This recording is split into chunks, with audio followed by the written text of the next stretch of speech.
حلق سے نہیں اترتا لوگوں کے، کیونکہ برسوں سے پبلک کو سلا رہے ہیں حسین کے جلسوں کی مجالس کر کے، امام حسین کے نام پہ کھچڑے کی تو تبلیغ کرتے ہیں اور حسین کے نام پہ شربتیں پلانے کی دعوت دیتے ہیں۔ اگر تمہارے محلے میں امام حسین کی اولاد ہے اسے پانی نہیں پلاتے۔ یہ کب تک مزاج؟ رسول کو خوش کرو۔ اور نبی کس سے خوش ہوتے ہیں؟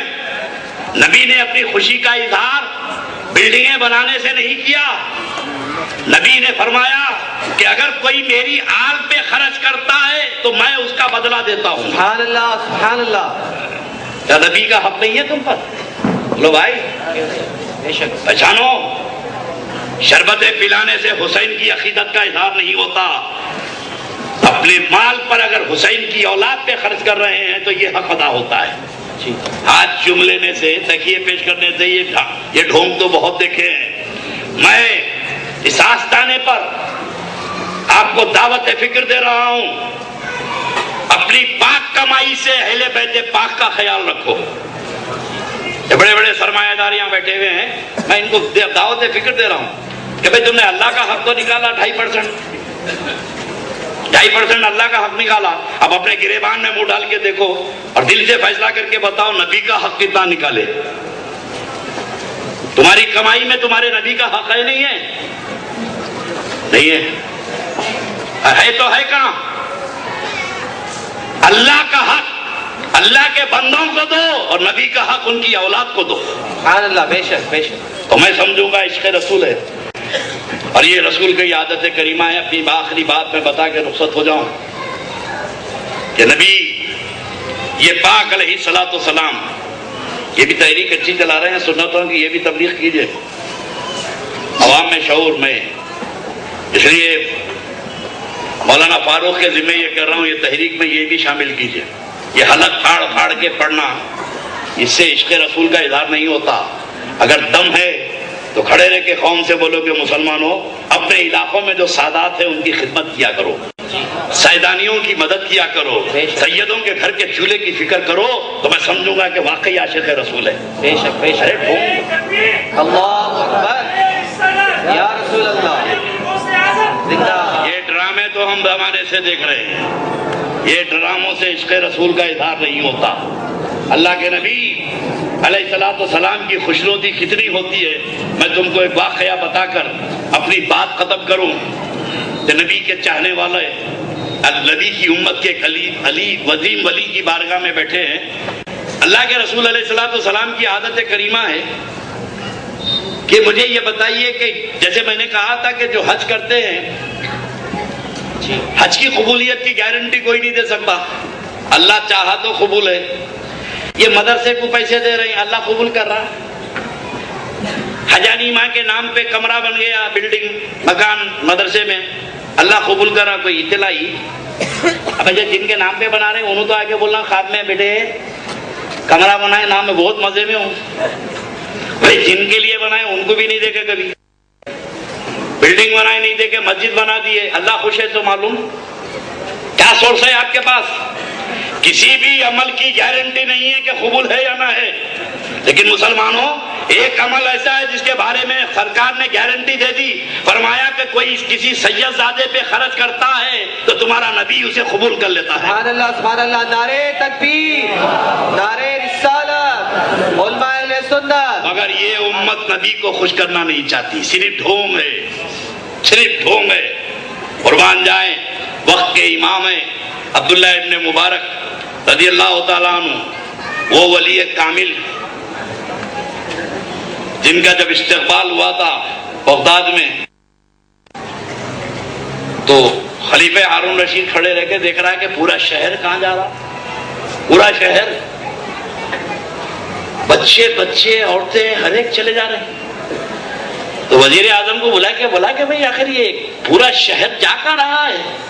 تو وزیر اعظم نے کہا کہ امیر المومنین حضرت عبداللہ ابن مبارک کی سواری تشریف لا رہی ہے۔ عبداللہ ابن بولے پورا شہر؟ یہاں آج پورے بغداد میں کوئی نہیں ہے، صرف سب ان کے استقبال کو گئے ہیں، گود کے بچے کو تک لے کے چلے گئے. اور عقیدت کا یہ عالم تھا عبداللہ ابن مبارک رضی اللہ تعالیٰ عنہ سے کہ جو ان کو ہاتھ نہیں لگا سکتا تھا تو جس مقام سے وہ چل رہے تھے وہاں کی مٹی لے کے لپٹ رہے. سبحان اللہ. تو یہ منظر خلیفہ ہارون رشید نے جب دیکھا تو وزیر اعظم سے پوچھا کہ وزیر اعظم بغداد پہ حکومت کس کی ہے؟ بولے امیر المومنین حکومت تو آپ کی ہے. بولے میری کہاں ہے، حکومت تو ان کی ہے. سبحان اللہ سبحان اللہ. حکومت تو ان کی ہے. یہ عبداللہ ابن مبارک کوئی سواری میں نہیں آ رہی، ایک تھیلی میں کچھ کتابیں ہیں، ننگے پیر ننگے سر، ببول کے کانٹے لگے ہوئے ہیں، کوئی لباس نہیں ہے، ننگے پیر چلے آ رہے ہیں. تو فرمایا کہ اگر ان کے غلام عبداللہ ابن مبارک اگر ان کو حکم دے دیں تو میری محل کی اینٹ سے اینٹ بچ جائے. خلیفہ ہارون رشید نے کہا وزیر اعظم میں زمین پر حکومت کرتا ہوں، یہ دلوں پہ حکومت کرتے ہیں. سبحان اللہ سبحان اللہ. ویسی عظیم شخصیت امام ہے، اماموں کے امام ہیں. حج کو جا رہے ہیں، ارادہ کیا حج کو جانے کا، حضرت نے ارادہ کیا تو آدھا بغداد خالی ہو گیا. پہلے سے ہی لوگ نکل گئے. کیوں؟ حج بھی کر لیں گے اور اللہ کے ولی کا ساتھ ہو جائے گا. چلے گئے. عبداللہ ابن مبارک گھر کا اپنے حج کا سامان خریدنے بازار میں پہنچے. تیرے شامیانے گھوڑے بھی جو کچھ خریدنا تھا، اشرفیوں کی تھیلی لے کے ساتھ وہ سامان خریدنے پہنچے تو وہاں ایک سیدانی کھڑی ہوئی تھی برقعے میں، سید دادوں کو لے کے. حضرت سامنے سے گزرے، سیدانی نے بولا مبارک ادھر آؤ. کون ہے؟ بولے یہ نبی کے شہزادے سید زادے ہیں، میں آل نبی ہوں. 3 دن سے بھوکے ہیں، رہنے کو گھر نہیں ہے، کھانے کو کھانا نہیں ہے. کیا تیرے پاک کمائی میں تیرے نبی کی آل کا کچھ حصہ ہے؟ تیرے پاس نبی کا کوئی حق ہے؟ اگر حق ہے تو ہم سب کا نہیں مانگتے، ہمارا حق مانگ رہے ہیں، ہمارا حصہ دے. عبداللہ ابن مبارک رونے لگے کہ اللہ، نبی کا خاندان بھوک و پیاس کا شکار ہے اور میں حج کو جاؤں. وہ پوری رقم اس سیدانی کو دے دی. سیدانی یہ پیسے قبول کر لیجئے. پوری اشرفیوں کی تھیلی دے کے جب واپس آئے تو جو حج کا شوق تھا، بڑے شوق سے سامان خریدنے گئے تھے، واپس آئے. آہستہ آہستہ وہ شوق بھی ختم ہو گیا، بات آئی گئی ہو گئی. لوگ حج کر کے واپس آئے، بچ کر کے واپس آئے تو آ کے حضرت کے قدم بوس ہوئے. حضرت نے پوچھا کب آئے آپ لوگ؟ ارے سرکار آپ کے پیچھے ہی نکلے ہم لوگ، آپ کے بعد ہی نکلے. حضرت نے بولا میرے بعد؟ کس کے بعد؟ بولے جی آپ کے بعد. بولے میں کب حج کو گیا تھا؟ سرکار ہم تو آپ کے ڈیرے کے بازو تھے، ہم لوگ تو آپ کے شامیانے ڈیرے کے بازو تھے اور 5 وقت تو آپ ہی کے پیچھے نماز پڑھ رہے تھے. سبحان اللہ سبحان اللہ. جو آ رہا ہے یہ کہہ رہا ہے کہ آپ کے پیچھے نماز پڑھے، آپ تھے مینا میں، آپ باز کرے، مزدلفہ میں آپ کرے، آپ ایسا بولے، آپ ایسا بولے. پھر بولے اللہ، یہ آدھا بغداد کہہ رہا ہے کہ میں حج میں گیا، جبکہ میں حجی کو گیا ہی نہیں، میں تو گھر میں ہوں، میں تو گھر میں ہوں. یہ لوگوں کی باتیں سن سن کے تھک گئے اور آنکھ لگی تو قسمت جاگی. سبحان اللہ. اللہ کے نبی علیہ الصلوۃ والسلام خواب میں تشریف لائے. فرمایا مبارک پریشان دکھ رہا ہے. بولے یا رسول اللہ میں تو حج ہی نہیں کرا اور آپ کی امت کہتی ہے کہ میں حج میں تھا. حضور آپ تو جانتے ہیں کہ میں حج نہیں کرا. تو فرمایا کہ تو نے میری آل پر اپنے حج کے پیسے کو خرچ کر دیا تو پروردگار کو تیری یہ خدمت اتنی پسند آئی کہ اللہ نے تیری صورت پر ایک فرشتے کو پیدا کیا اور وہ فرشتہ تیری صورت پر حج کیا ہے. سبحان اللہ سبحان اللہ. نعرہ تکبیر، نعرہ رسالت، علماء اہل سنت. وہ فرشتہ میری آل کے اوپر تو نے جو خرچ کیا ہے، فرشتہ تو تیری صورت پہ حج کیا. اور قربان جاؤ، نبی فرماتے ہیں کہ مبارک تجھے اور مبارک، اب چاہے تو زندگی میں حج کر یا مت کر، قیامت تک وہ فرشتہ تیری طرف سے حج کرتا رہے گا. سبحان اللہ. یہ ہے نبی کی آل سے محبت کا صلہ. سبحان اللہ. کربلا والوں کی تاریخ دہرانے والوں، کربلا والوں کی نسل سے سیدھا رہنا سیکھو. اگر جو نسل رسول کا نہیں ہے وہ اصل کا نہیں ہے. نسل سے محبت اسی کو ہوتی ہے جس کو اصل سے محبت ہو. ارے ایسے دعوے تو یزید بھی کرا تھا. نبی کی آل کو سوچو، عجیب بدترین دور ہے. رسول اللہ کے نوازوں کو کاٹنے کے لیے کوئی گھنٹا ہلانے والے نہیں آئے تھے، کوئی صلیب لٹکا کے نہیں آئے تھے، اور خدا کی قسم کوئی مولوی مولانا کا بیٹا بھی نہیں تھا، وہ کوئی مفتی کا بیٹا، کوئی قطب کا بیٹا نہیں، صحابہ کے بیٹے۔ جب وقت بگڑتا ہے، جب بربادی کا دور شروع ہوتا ہے، تو حسین ابن رسول اللہ کو کاٹنے کے لیے کوئی اور نہیں، اور 10 محرم کو عمر بن سعد، اور کس کا بیٹا ہے؟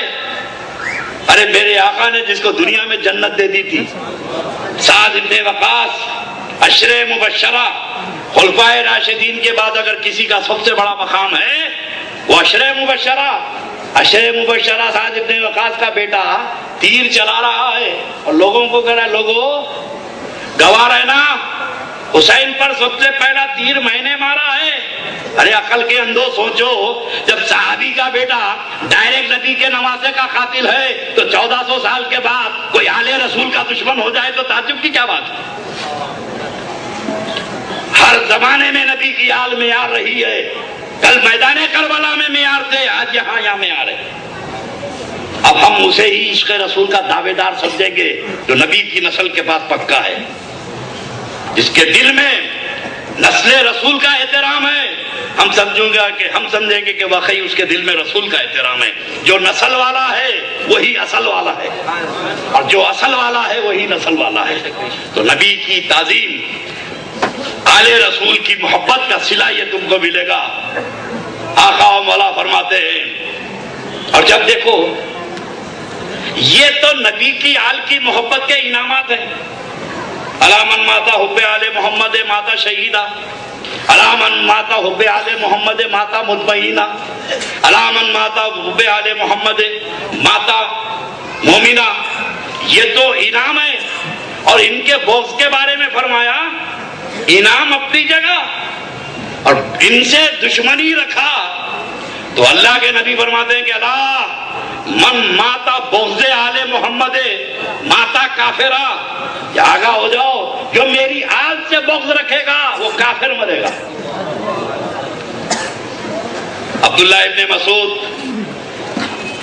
رضی اللہ تعالیٰ عنہ فرماتے ہیں کہ اگر کوئی سید کا دشمن ہے، نسل رسول کا دشمن ہے، میں نہیں، عبداللہ ابن مسعود رضی اللہ تعالیٰ عنہ فرماتے ہیں کہ اگر کوئی آل رسول کا دشمن ہے، حج کی حالت میں، احرام میں، کعبۃ اللہ شریف میں، مقام ابراہیم پر سجدے کی بھی حالت میں مر گیا تو جہنم میں جائے گا۔ یہ نبی کی آل کی محبت کا صلہ اپنی جگہ، اور ان کے بغض کی سزا یہ اپنی جگہ، اللہ کے ولی کے آستانے پر قائم ہے۔ اللہ سے دعا ہے کہ مولا تیرے محبوب کی آل کی محبت میں بیٹھے ہیں، ہماری اس بیٹھک کو قبول فرما لے، ہماری اس مجلس کو قبول فرما لے۔ مولانا حسین کا ذکر ہے اور تیرے محبوب کا در ہے، یہ در کا صدقہ اور ذکر حسین کا صدقہ عطا فرما۔ مولا بڑی آرزویں لے کے لوگ یہاں پر حاضر ہیں، ہم سب کی مغفرت فرما دے، ہمارے گناہوں کو معاف فرما دے۔ کھڑے ہو جائیں، صلاۃ و سلام۔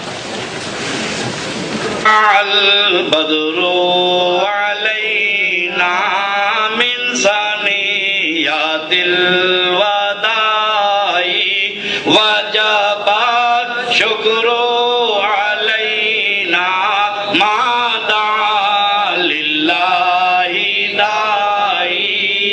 یا نبی سلام علیکہ، یا رسول سلام علیکہ، یا حبیب سلام علیکہ، صلوات اللہ علیکہ۔ حبیبی یا رسول اللہ، دبرے نالوں کا صدقہ بھیک دو، لالوں کا صدقہ ناز کے بالوں کا صدقہ، ناز کے